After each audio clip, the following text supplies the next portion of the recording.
doing? I'm thankful to be back in the house. Twice in October. Oh, my God. So happy. All right, so our theme, as you know, in this Adventures in Spirit, and it is an adventure, isn't it? It's just, sometimes it feels like a roller coaster ride and scary, and, it's not like just relaxing on the beach, is it? Just like sipping a pina colada. It's an adventure in spirit, and so the theme for this whole month is thriving, and a state of being and thriving, like to grow vigorously, flourish. That's what it says when I looked it up. Prospering, not wanting for anything. I like that. I like that kind of thriving and state of being. Yes, Randy does for sure. And so we're focusing on thriving in the month of October. We do this in the fall, like harvest time, right? And we're focusing on thriving, and we're not backing off of it, because we can tend to do this. And we're talking about financially thriving, folks, okay? That doesn't eliminate all the areas and aspects of our life. But I don't know about you, I feel a sense of thriving when I don't have so much attention on, do I have enough money to share and to spare? So we're not shying away from it this month. All right, so today I have something in store for you. I have a 100% money-back guarantee. Are you in? 100% money-back guarantee. I might even say it's 1,000% money-back guarantee. I might even say it's actually a 10,000% money-back guarantee. Are you in? Yeah. Okay. If not, shut your Zoom and shut your stream off, and but I know we're in. And I was thinking about this, and I was questioning, and I want you to question this. Truly, how many things in life are actually guaranteed? Yeah, y'all have a few, right? So do a quick scan, think about it. How many things can you count that are actually absolutely guaranteed, right? I bet we could count them on one hand. We won't go past two.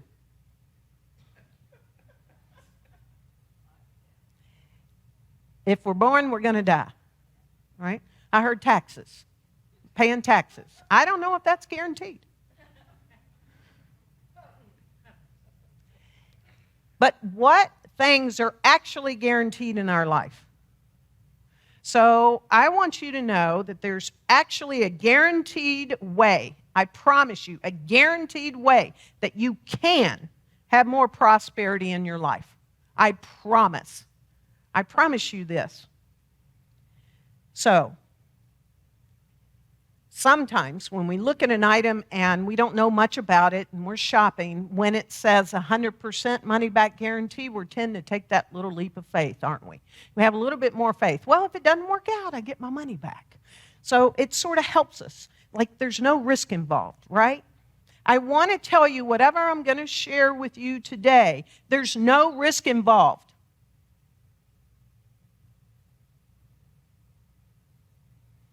And the other thing, think about this as we move through life. What happens when we hear about a new restaurant? What happens when we hear about a great movie? How about a great place to travel, right? Things like that. When we've heard it from somewhere else, somebody else, and what if we start hearing more and more of that? No, you really have to go see that movie. Oh, you really have to eat at this restaurant. No, you really have to go to Costa Rica with Peter and Karen in January. And there it is again. And so, we keep hearing about it more and more. We're more likely to do it, aren't we? And we actually expect to have an incredible experience from it. So here's the deal, y'all. Today, I'm your financial coach. You've hired me. Thank you very much. You've hired me to be your financial coach. And I'm actually making this also, I'm telling you the truth. I had this hit a few moments ago, so I can go, no, really, Karen, do not back off from how you need to be their coach today. I'm doing this for my granddaughter. So when she's 18, whether I'm here or not, she's going to watch this. And I'm going to be her financial coach too, because she's going to need it. So I'm your financial coach, but let me be clear, I'm not your personal coach. Honey, I'm still working on my physicality. So I'm not going to be your personal trainer. Let's be clear. That's not what I'm going to be today. But I want to talk to you like you think about a personal trainer. I am your financial coach. What happens? If you follow what a personal trainer says and you actually trust what they're saying is going to work out, you tend to start wanting to do it. And it does work. If you work out the way that they tell you to do it, don't you get stronger? It doesn't if you don't.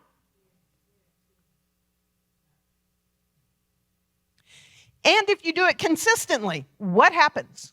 Right? You start getting stronger and stronger, and you're wondering, and you're like, whoa, whoa, whoa. And then eventually what happens? You're like, I got guns. I'm a little lacking. I have to get back to the gym. We're not watching this one. It hadn't had movement in almost a month. Eating right. Same thing. This is why I'm not your personal trainer. I'm still working on this. But what happens? I just talked to Val this morning because she consistently has been doing something, whatever, released 100 pounds. Okay? I want to be like Val. Maybe she can be your personal trainer, but right now, I'm your financial coach. And I say this for you. I mean it from the bottom of my heart, not for anyone else, and not really for this community, though your mind's going to try to trick you in a minute and have you think that way. I am your financial coach for you. And it doesn't matter what you've done in the past. It actually doesn't. It doesn't matter these things I'm about to tell you, whether you've been doing it all your life or you haven't. We have to start today, where we are right now, to get more financially fit. All right. So I'm going to share these things, and I guarantee you more financial prosperity in your life. And these things have been proven over and over. This is not rocket science. It's been proven over and over and over again. And some things, and especially one thing, for thousands of years. So the first thing your financial coach is going to let you know is I had to realize something. I had to realize and believe something that helped me to hold money a little bit differently and my financial health a little bit differently. The first thing, and it took me a while to grow into this, but I want you to start realizing and understanding that the universe that we live in is a fluidic creation. It's eternally flexible. Like, it's fluid. Nothing is constant, nothing is stagnant, and it's always flowing. It's fluid. That also means that it's always in a state of flux, isn't it? Look at your entire lifetime and what you've seen with nature and planet and any example you can. Politics, it doesn't matter. It's always in a state of flux, isn't it? It never stops or stands still for an instant. And this energy is forever and ever expanding itself. And I needed to understand that. When I started to do this, I'm like, wow, okay, all right, it's fluid.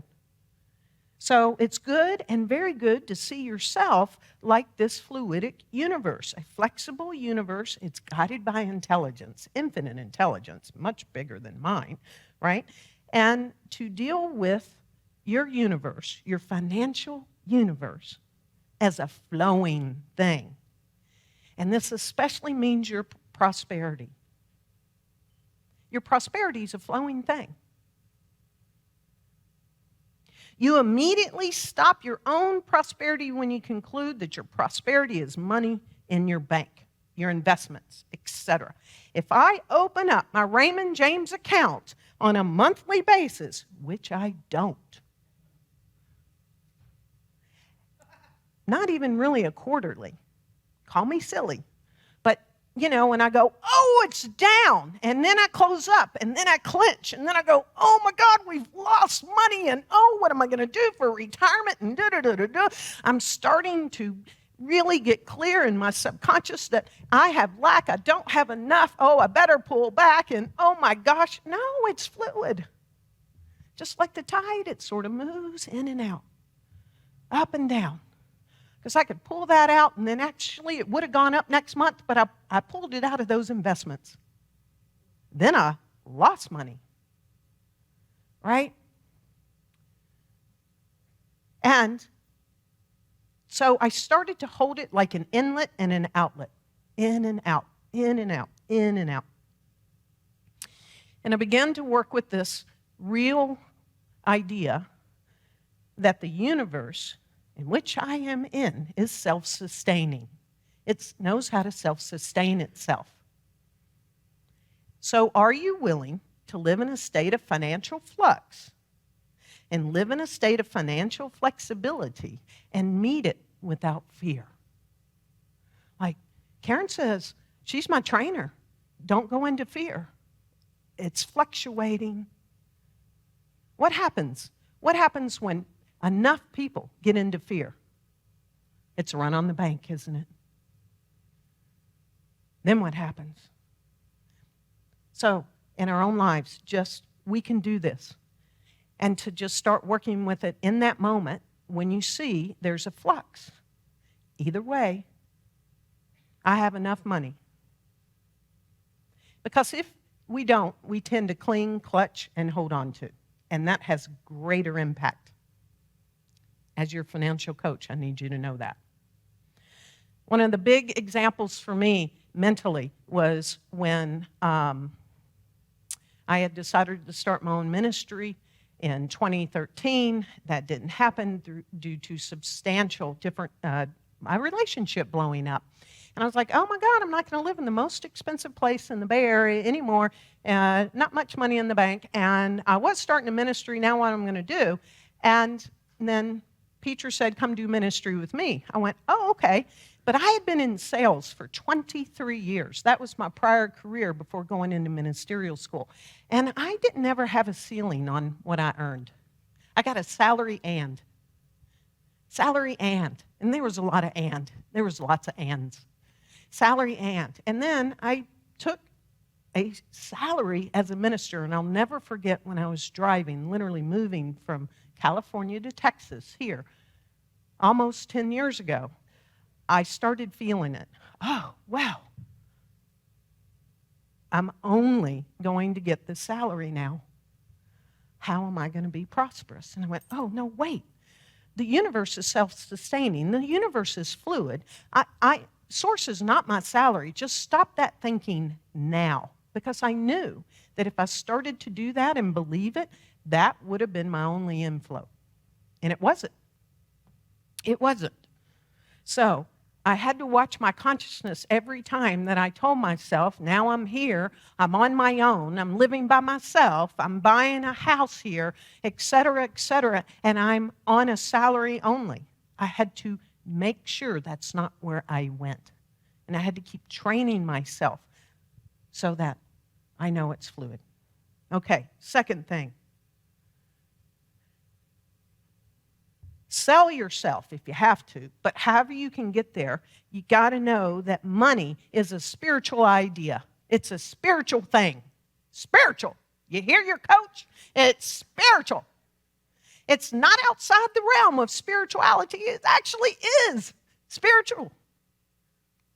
And it took me a while to do that until it becomes automatic, like a subconscious pattern in you. This is what Raymond Charles Barker says about it. He says money is God in action. Use the word spirit, universe, whatever you want, instead of God. But money is God in action. In fact, get that little book of his. That's the title, Raymond Charles Barker's. Money is God in action. Oh, it's so worthwhile. It's priceless. And so begin to have this subconscious conviction over and over again. This is what I've done for years. I always have enough money. I always have enough money to share and to spare. I always have enough money to share and to spare. At every moment, I have enough money to share and to spare. And I've been implanting that, like working out every single day and eating the right foods. I have more than enough to share and to spare every single day. Finally, I don't even have to think about that often, except for at the times I need to remind myself that I do, because it's fluid. And so begin to arrive. Even if you're having financial difficulties, trying to make ends meet, it merely means, quite honestly, that you haven't convinced your subconscious mind that you always have plenty to share and to spare. And the only person that can convince us of that is the person. So, when we do get it, then we don't need to have that financial coach, that spiritual coach about money. And we don't have to spend as much what many of us call spiritual coin. We don't have to spend it there. We spend it elsewhere. So like Karen, eat the right foods and work out every day. I am healthy and whole in every way. That's my growing edge. Right? Okay. 3. Life unabashedly gives to itself fully and freely. This is the third key thing that I have just understood. I imagine this thing called universal presence, God, Spirit, whatever we choose to call it, the thing itself, and I just always see it like unabashedly, fully, freely. That's big. I mean, there's no end to this stuff, this divine oceanic substance, and I just keep seeing it and holding the vision that it just unabashedly gives fully and freely. It never, ever, ever, ever holds back giving it to itself. That also means it must never, never, ever hold back in receiving. Same thing, right? So I just remind myself if I feel like I'm holding back, I start to hold back on something, especially money. No, life just unabashedly gives to itself fully and freely. I am that I am. I am too. Because sometimes I need help. 4, let's talk about the law of circulation. Even Rhonda Goodnight just talked about that. The law of circulation, very, very important, right? Ernest Holmes tells us that life is an eternal givingness, the offering of the cosmic self to the joy of its own fulfillment. I just love that. I feel the joy. You and I are part of this joy, he says, and we find fulfillment only as this joy passes through us to others.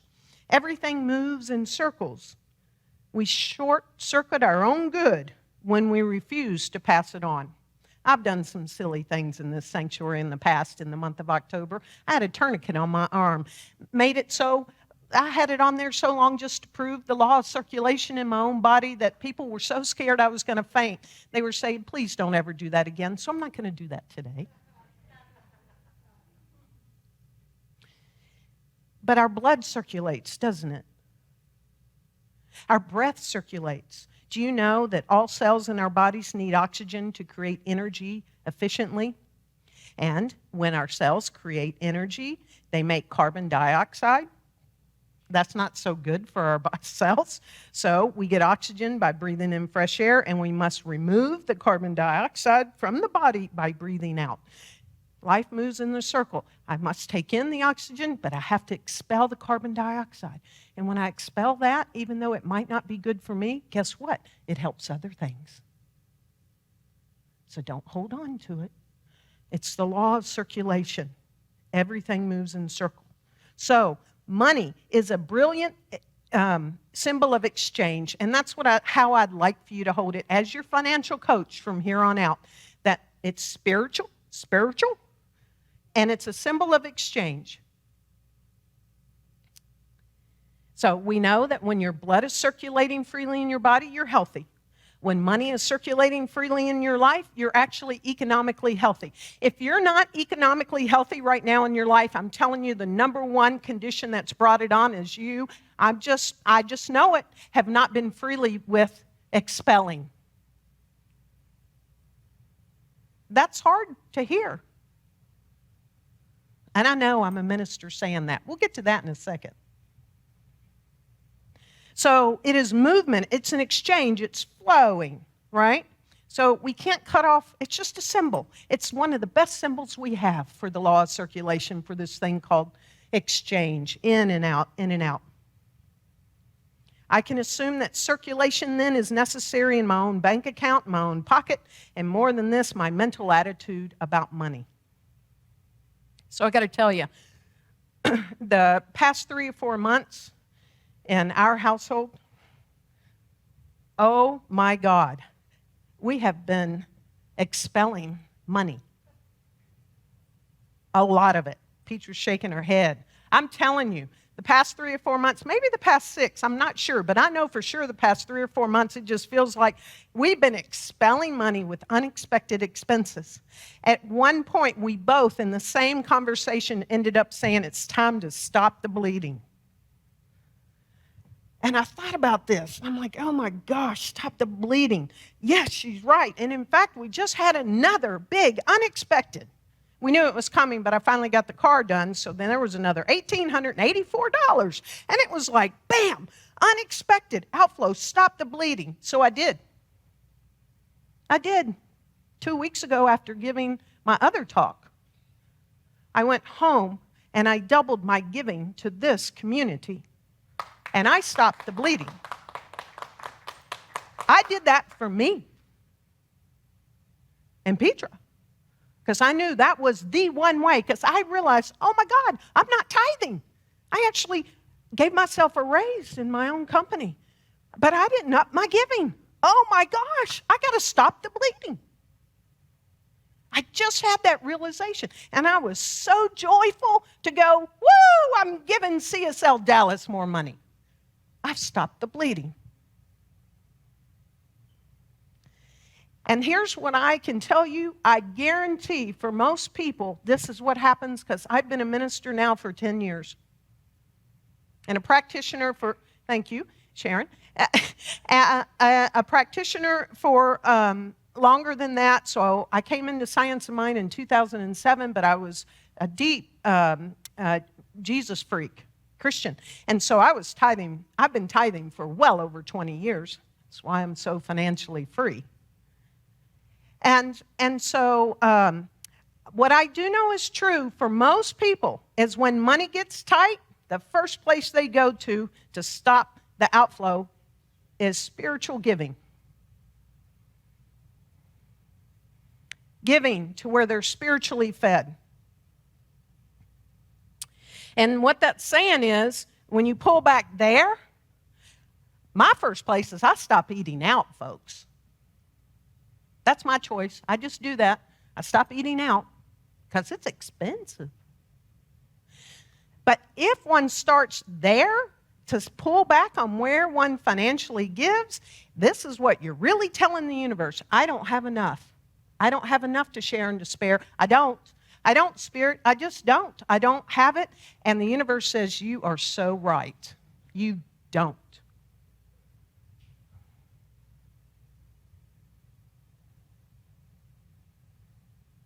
If you feel and have the experience of not having enough money, the way through is to give money away to where you are spiritually fed. Even if it's 10, 100, whatever it is, please do it. As your coach, I'm telling you, do that. Start there. Okay. Another one. This is so important, the joy in giving freely. Because when we give, how are we giving? Ernest Holmes says that in reality, we cannot fool God or each other. There is something in us that knows the real from the false. It is because in the universe, we cannot set up a camouflage. I love this. He says, there is an all-penetrating eye, an all-hearing ear, and an all-knowing mind, and we cannot resist the inevitablities of the law of our own being. We should withhold every gift unless we wish to make it. So don't make the gift out of guilt. Don't make a gift out of shoulda, coulda, woulda. Don't make a gift because, if you're going to make a gift, you make it in joy. You give it. Because Ernest Holmes says we should give only when the gift and the giver are one and the same thing. If we want to get the most from life, we can only do it if we have first given the most to ourselves, then the response comes back to us multiplied. So when I went home and moved that up doubled that for my monthly giving to this community. I actually did that for myself first, and I knew this community would benefit. Because I do know how that works too, right? So, this includes money. And remember, money is a spiritual idea, right? So, the gift and the giver must go with it, and it must be given freely and in joy. So every time, like even if it's taken out automatically, or you do it, I get the little text, thank you, every Sunday. I see who's given to Venmo. I love that. I just think of y'all. But when you give, whenever it is, or remember it's being drawn out of your bank account, or you're here on a Sunday, or you watch on Wednesday night, and so you give to CSLDallas, you're giving where you're spiritually fed, wherever you're spiritually fed. Do it with joy. Yay! I'm so happy I'm giving this. It's important. And I think I was raised on the concept that nothing is mine. Nothing is mine. So I'm just the through point through which everything is given. It's not my house. When I'm dead, it's not mine. But everything just moves through me. And so I have great joy in giving, and I have great joy in tithing. And there it is. This is when the financial coach has to get really serious with you. If you really want a financially prosperous life, I believe in order to really get there, you have to eventually get to tithing. So here it is right here. This is where I believe the rubber meets the road. And this is the 100% money-back guarantee. This is where I actually, as your financial coach, take a stand for your financial health, and I will not back off. The reason why I won't back off is because I started teaching foundations here almost 10 years ago. And when I first started teaching foundations and we got to this topic of spiritual giving, I did back off. But I think it was about year 2 or 3. It wasn't the first class I'm at. Sorry for all the 66 who showed up and I backed off. I apologize. But year 2, and especially year 3, oh my God, did I lean in to what I'm sharing. And thank God I did, because I've gotten to witness only one of many examples. Kia Tillman's life. Are you here, Kia? There she is. I have witnessed Kia Tillman's life change so significantly financially. She is financially free because she went, I'm going to start tithing. She made that decision. And I didn't back off of that.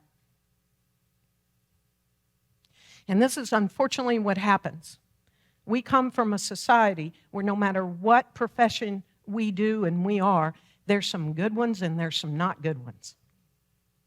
And unfortunately, there are some people that have a license that call themselves a minister, a pastor, a rabbi, whatever, doesn't matter. There are some that we've seen examples of, and all the church just wants my money because now they have a house and they have a car and they have a Learjet. And so what happens? We're like, I ain't giving you my money. And the only individual that really is harmed there is the one that says, I ain't giving you my money.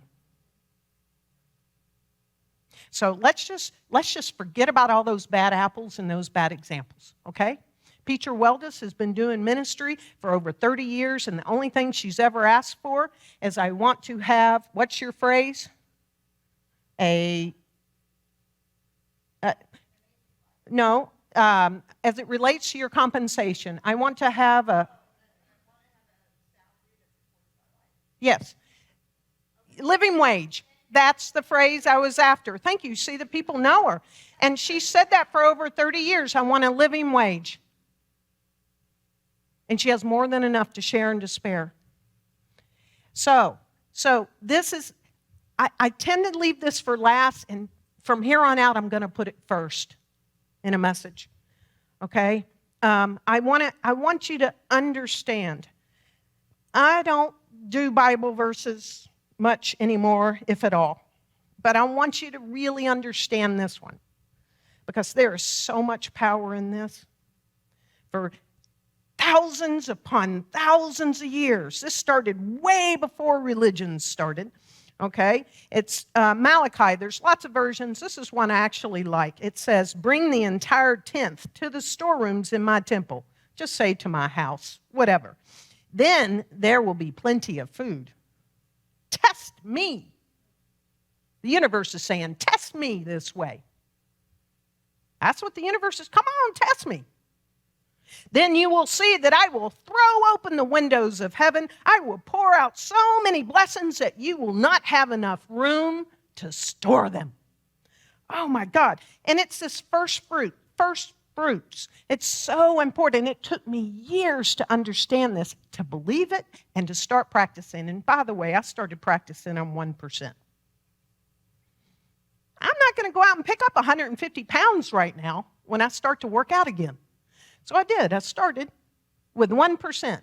And then, wow, then next year, 2%.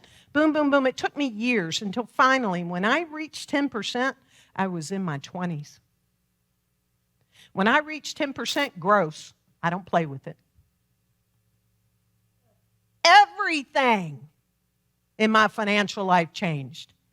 I've always had more money than the share and the spare, no matter what the W-2 said. And when I got with someone and married her that does the same, watch out, folks.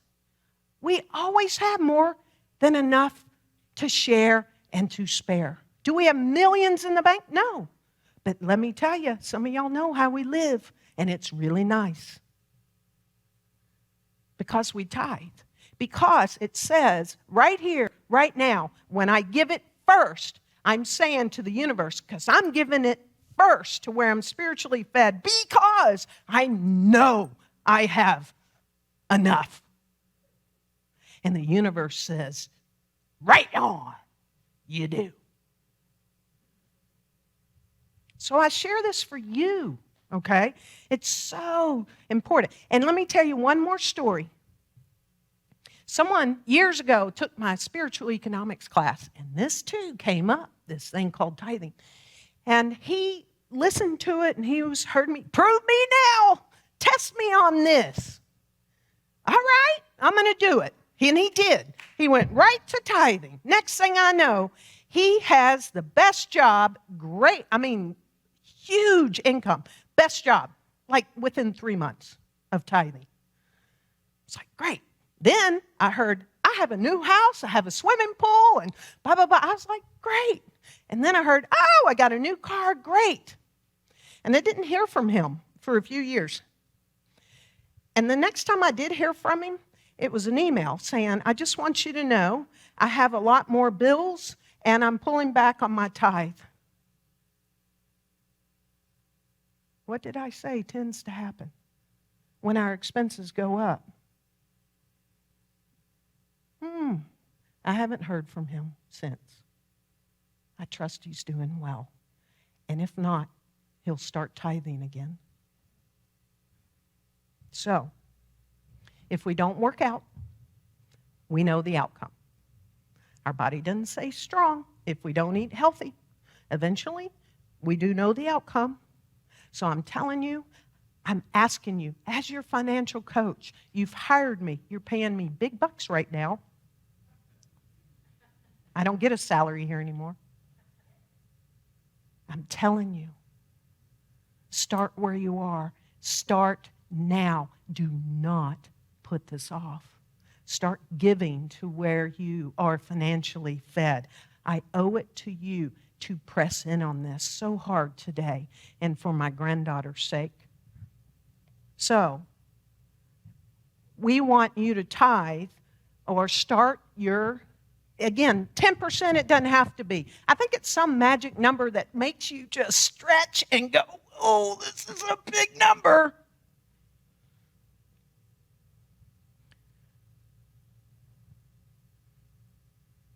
Test me. I can promise you this. I can guarantee you this. Anyone that has started this process has never come back to me and said it doesn't work. So we want you to start giving fully and freely to where you're financially fed or spiritually fed. We trust that you're spiritually fed here. So we're going to pass out pledge cards because this is the day for you to start where you are. So I'm going to ask you to pass out pledge cards, and you're going to get a link online to start where you are. Now, let me be clear. This is for 2024. This says you can start now, but it's really starting in 2024. What are you willing to have faith that you have more than enough to share and to spare? Because this is causal, folks. You will have more than enough to share and to spare. And what are you willing to say, I'm going to give it here? If you're spiritually fed somewhere else, give it there too. But I'm asking you to give it here. If you watch videos at any time during the week, you're spiritually fed. If you pass on our videos, you watch Peter's Science of Mind classes. We have ministers that watch your Science of Mind classes. You're spiritually fed here. Make a pledge. Whether you belong to another spiritual community, New Thought community, you can still be spiritually fed here. You can make a pledge, and no pledge is too large, and no pledge is too small. And guess what? I haven't made my pledge yet, so I'm about to do it real time with you. Petra made hers. And now, Petra, I'm going to turn over to her, and I'm going to say, I want you to stretch more too. So get another card and up your pledge. Please. So she's going to stretch. I'm going to stretch. And I'm going to make my pledge. So play some music. Would you do, Brad? Where's Brad? Our piano player? Oh. Jonathan, come up and play a little music, please. I don't see Brad. Is he here? Okay. All right. Come on up. And every single pledge counts because collectively, what we have faith in our own lives, and we are willing to commit to next year to do this for this community, this ensures that this community continues to thrive. Yes. And so we get to be here, we get to be online, we get to now have a podcast. Now Sunday night's been added, Science of Mind class, things like that. We get to do this. So Brad's going to play just a minute or two. Petra, I'm going to throw you a pass here. Will you come up while we're doing this? He's going to play. And I'd like for you to do a spiritual mind treatment for everyone's financial health, because I still have to fill out my card. So will you do that on a mic? And do that while he plays. Everybody at home, online, if you filled out a pledge card already, hold that amount in your heart. Just know that you prosper. And let's fill these out right here and right now on Pledge Sunday. The baskets are being passed. You can just take a pledge card out of the basket if you have not yet done your pledge. All right, so let's just take a moment. And as we are contemplating all of this great circulation, we contemplate the love of the universe. We contemplate love as the self-givingness of spirit to creation, into creation, as creation. That the love of life, of spirit, is forever pouring itself in, through, and as all the beauty, all the joy, all the love, all the expressions of life, all beings everywhere. And that life is each one of us, all life. Feeling that impress of spirit, knowing that as it flows in, through, and as us, it is not only blessing our lives with love and joy, but also with prosperity, with good, with abundance, with health and wholeness. And so how good it is to know that as we are receiving the good, that Spirit is forever pouring into our lives, how effortless it is to pour some out in gratitude, being thankful Thankful for all that we have, thankful for being enough, thankful for having enough, thankful for having enough to share and to spare. That pledge, that gift becomes an effortless gratitude. I have enough. That gift becomes a claiming of the good. That gift becomes a good as it moves out into the world. That gift becomes a good as it comes back to us tenfold. And over and over and over again, love is shared. Good is shared. Money circulates, and all life prospers. How good it is to be a part of this flow, how good it is to be a part of life, how good it is to know that this is the way it works. And so we trust in this process as we stand forth in that good. We let it be, and so it is.